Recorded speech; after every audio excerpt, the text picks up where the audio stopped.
All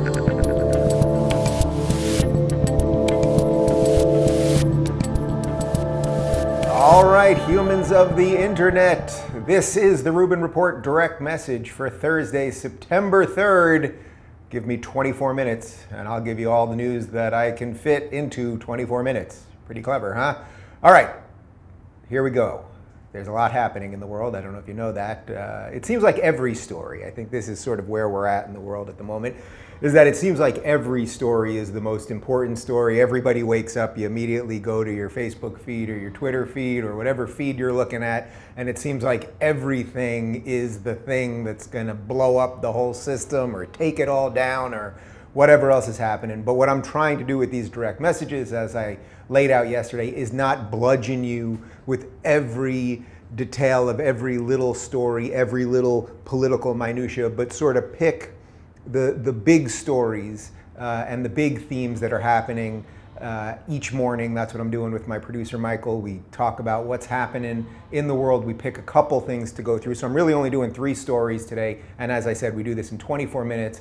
So it's just a few minutes per story. I'm going to give you what you need to know. And hopefully you can take that and talk about these stories with other people and not get into fights and maybe enlighten somebody or learn something from somebody else. Okay, so the big story, I think, at the moment is that Donald Trump, the president, do you know he's the president? Donald Trump is considering withholding federal funds from some of the progressive cities that seem to not be protecting their own citizens, from some of the cities that we're seeing burning and looting and the violent protesting and the rest of it. Trump is saying, hey, I am the president of the United States. That means I'm in charge of the federal government. And if you guys at the local level, so first at the state level and then at the city level, won't protect your citizens and your property, then we're going to withhold funds from you.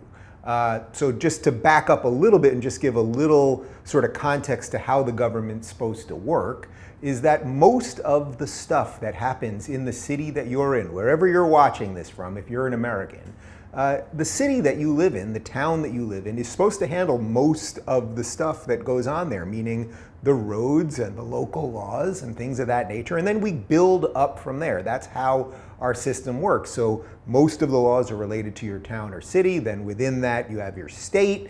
And then, of course, you have the federal government on top of that. And the founders set up the whole system so that the federal government, meaning the government that's in charge of the whole freaking thing, is actually not supposed to do a ton, because that gives more power to the local governments to do things. And obviously, if you live in New York City, what you need at a local level and the laws that you need or perhaps want at a local level are very different than if you live in a suburban area of, let's say, Idaho, right? That's just obvious, and that's why you have local elected representatives and you decide where you want to live. These are ideas that I talk about on the show often because I think our system was set up quite brilliantly, and yet a lot of what we talk about, especially in the mainstream media, we've created such a cult of personality around the president, and this isn't really about Trump specifically, but just the idea that when you vote in a president, you're voting in the guy who can do everything.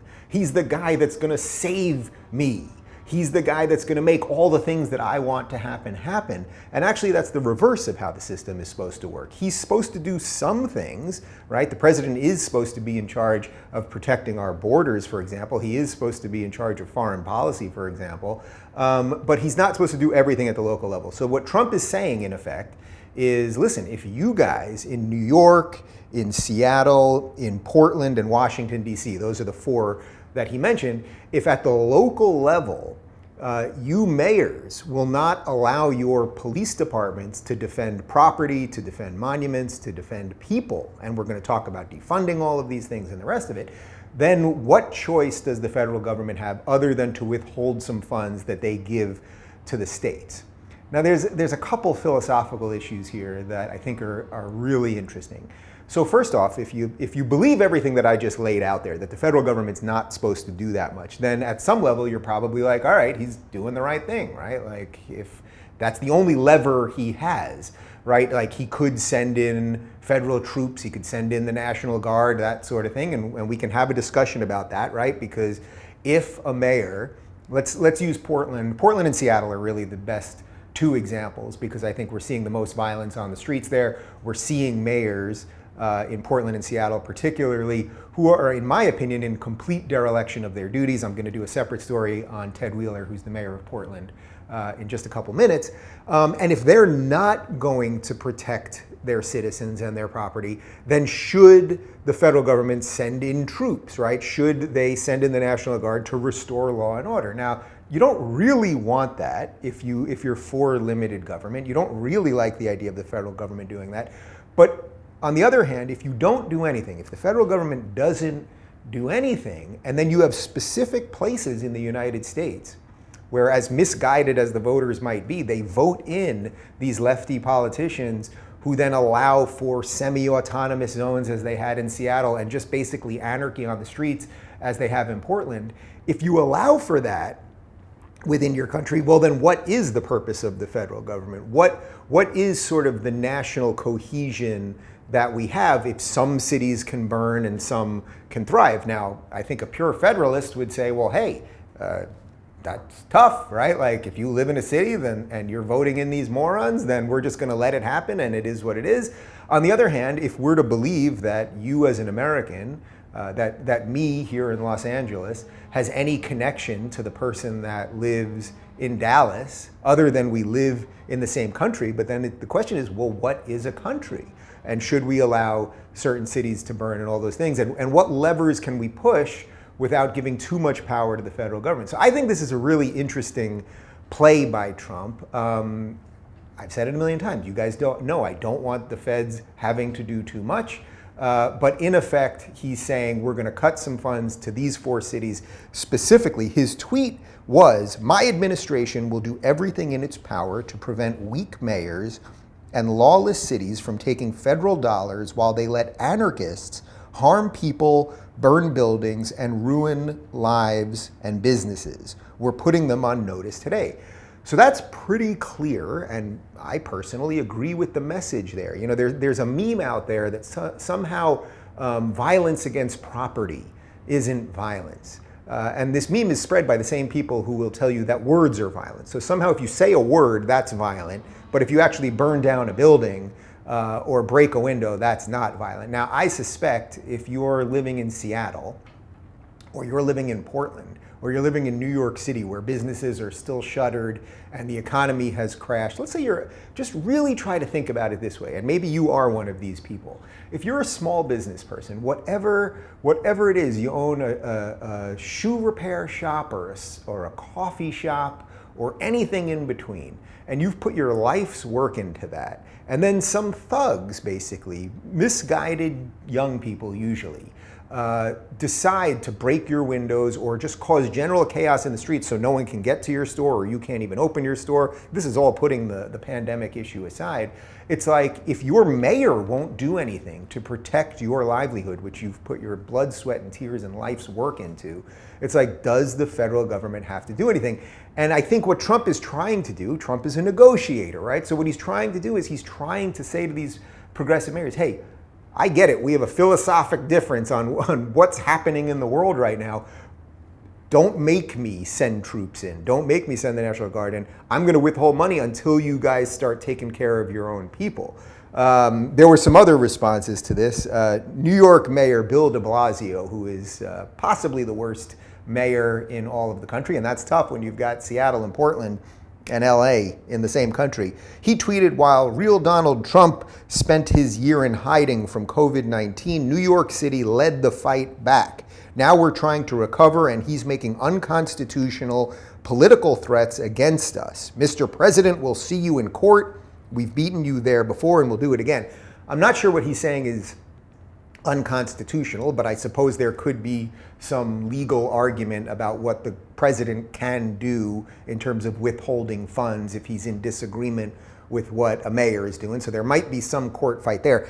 The part that he said about New York City has led the fight back from COVID, I've got a lot of friends that are in New York City. I've also got a lot of friends that have fled New York City, and I don't think anyone in their right mind thinks that New York City is leading the fight back against this thing. I've mentioned this a couple times, but my own family's history in New York City, there have been times since the early 1900s, around 1908, that my family at times has had about 70 people living in New York City and the boroughs, Brooklyn, Bronx, Queens, etc.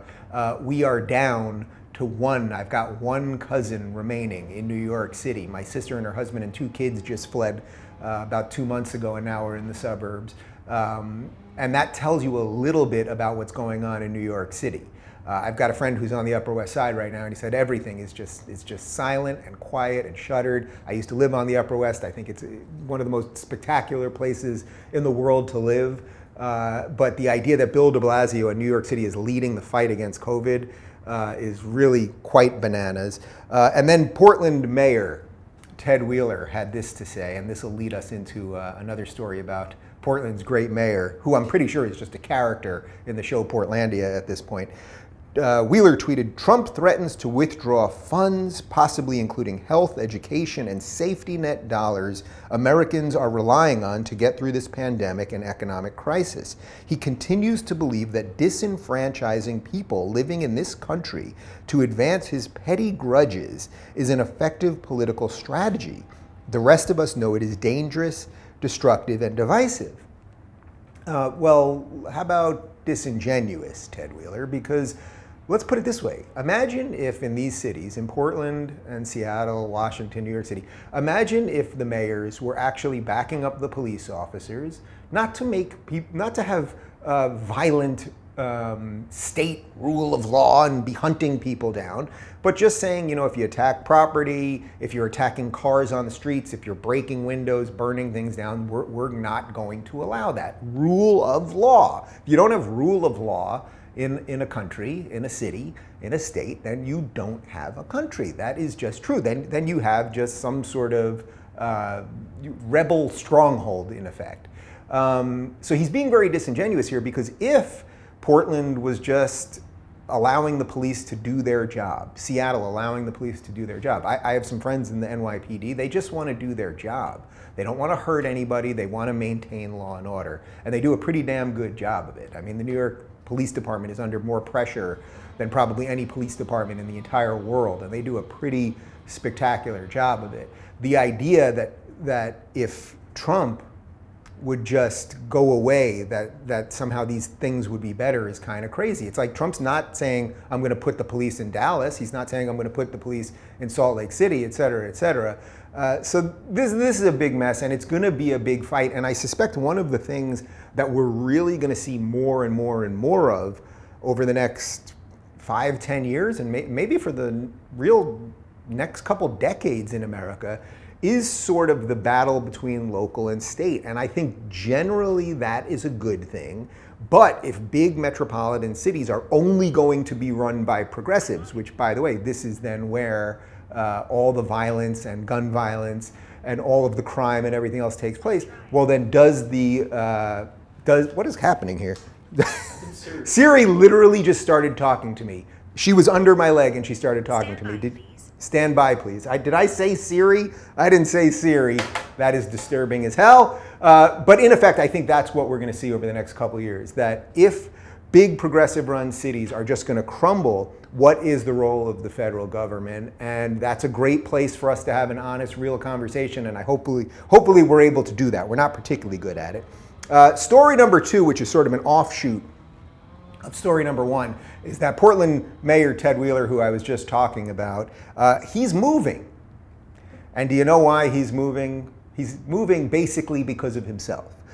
His policies have led the people in his city, the Antifa, Marxist, BLM activists, to think that not only can they burn down businesses and set up autonomous zones and do whatever else it is that they want to do, but they can actually also go to people's homes. So even though this guy has been a total patsy for them, he's acquiesced to virtually all of their demands, he's a lefty, he is a progressive, right? He's not a scary Trump conservative.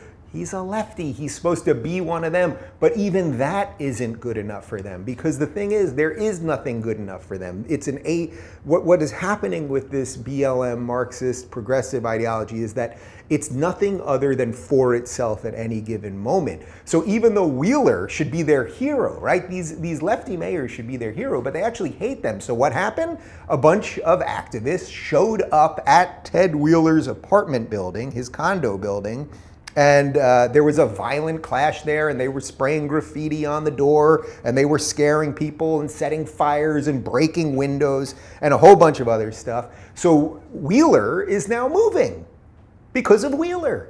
Wheeler is wheeling out, okay? He said, "I want to express my sincere apologies for the damage to our home and the fear that you were experiencing due to my position." That was part of a letter that he sent to the other people who live at the condo. And basically he's gonna get out. And like, you really gotta think about how bananas this is. His solution is not to stop it, right? It's not to think, oh, maybe some of my policies have led to the ever encroaching violence that is now literally at my doorstep. But instead of doing that, I'm just gonna leave. I'm just gonna leave. Does he think he can live somewhere else safely in Portland? Or is the mayor not allowed to live in a condo, right? Like, I guess he can't live in a condo because if he goes to another condo, well, they'll just take it to the other condo. So does the mayor have to live on a mountainside somewhere? You know, does he have to live in some sort of suspended giant tower somewhere in Portland? Do they have one of those? I'm not sure. Anyway, it's just such a perfect example of what is wrong with progressive policies. They think that not only if you just strip the law back that you'll be okay, but that eventually it won't come to you. And the thing is, it will come to you every time.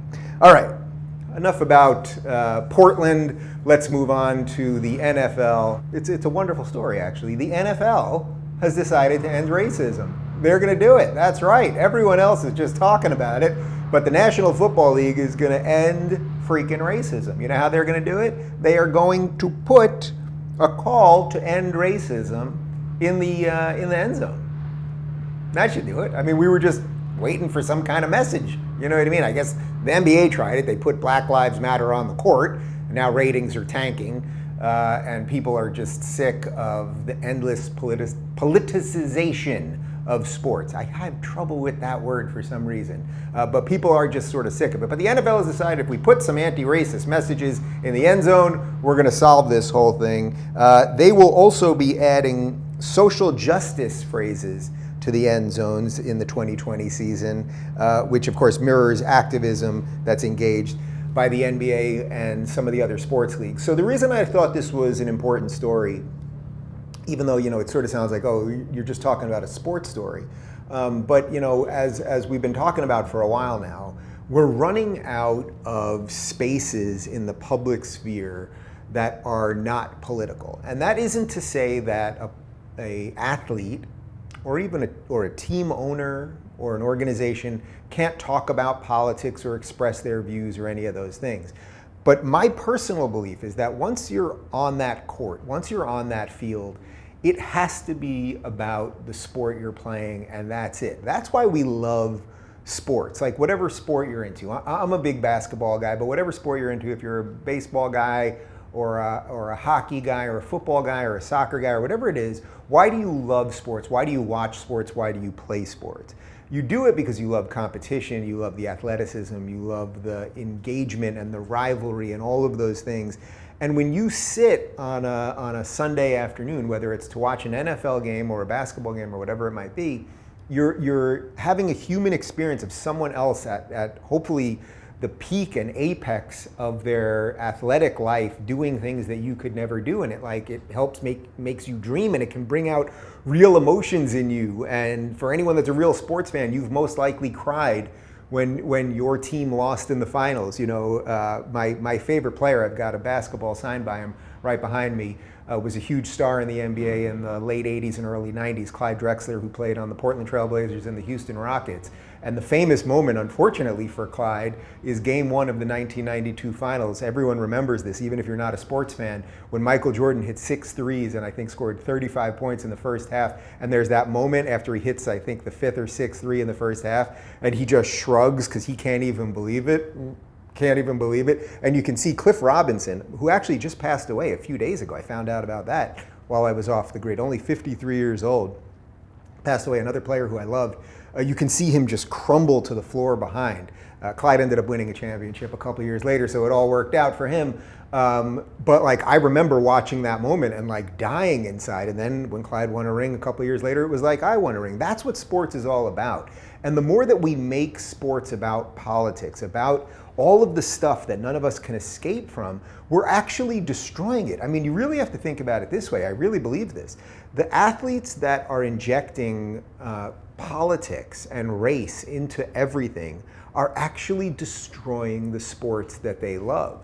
So when LeBron makes it all about race or whatever it might be, or any of these guys do this, Colin Kaepernick, it's like, do more people like football now because of Colin Kaepernick, or do more people not like football? I definitely think it's the latter. People are just like, oh, well, why would I want to give these guys my money? Or when you boycott, when NBA players boycott playoff games in the name of protesting racism, did you expand the fan base of basketball that pays your multi-million-dollar salaries that any of us would kill for? I assure you, people, as much as I love doing this, doing what I'm doing, and I'm certainly doing okay by it, I would quit this in a freaking second to be an NBA player. But if the NBA players keep destroying their own league, maybe the future of sports will be washed up 44-year-old guys with no ACLs in their knees and a bum shoulder playing basketball because it'll be more fun. So actually keep at it, guys. But this general idea that they are going to paint, I mean, I kid you not, they're going to paint phrases like "end racism" in the end zone, and it takes all of us. End racism. We're all for ending racism. There's virtually nobody that doesn't want to end racism. That doesn't mean there aren't racists. There are pocket racists who will always exist. Racism and fear of the other and xenophobia is part of the human condition. And the best thing you can do is show people why it's a bad set of ideas. But the idea that every single one of our things, it's not just that. You open up Uber Eats, there's a message about racism. You turn on Apple TV, there's a message about racism. This is actually making the system more racist. It's making us all focus on something that we in America have gotten past in a way that almost no society has ever gotten past, in a speed and a fashion which is incredible for such a young nation. A nation that fought a civil war over slavery to end it, and we did, who's already had a black president. There are nations in Europe that have existed way longer than the United States that haven't had black prime ministers or leaders. That in and of itself doesn't mean we're racist or not racist, but it shows you that something really good has happened here. And the quote from Richard Goodell, who is the commissioner of the NFL, he said, "The NFL stands with the black community, the players, clubs, and fans confronting systemic racism. We will not relent in our work." Now he's a white guy, and of course he will be destroyed by this, right? The next commissioner obviously will be a black man, and no matter how much penance he pays to the cause here, he will be destroyed. Of course, he also doesn't describe what systemic racism is. They just say it as if it is true, and if you're a little confused as to whether systemic racism exists or not, I would highly recommend you watch my original interview with Larry Elder, where he beat me senseless and woke me up to the myth of systemic racism, and there's many other videos that you can watch on that. On that note, that was 24 minutes. I gave you everything I got. I hope you feel a little more enlightened and a little less of a political headache at the moment, and I hope you can take some of this info and get out there and fight for what you believe in, and we'll be back at it soon enough.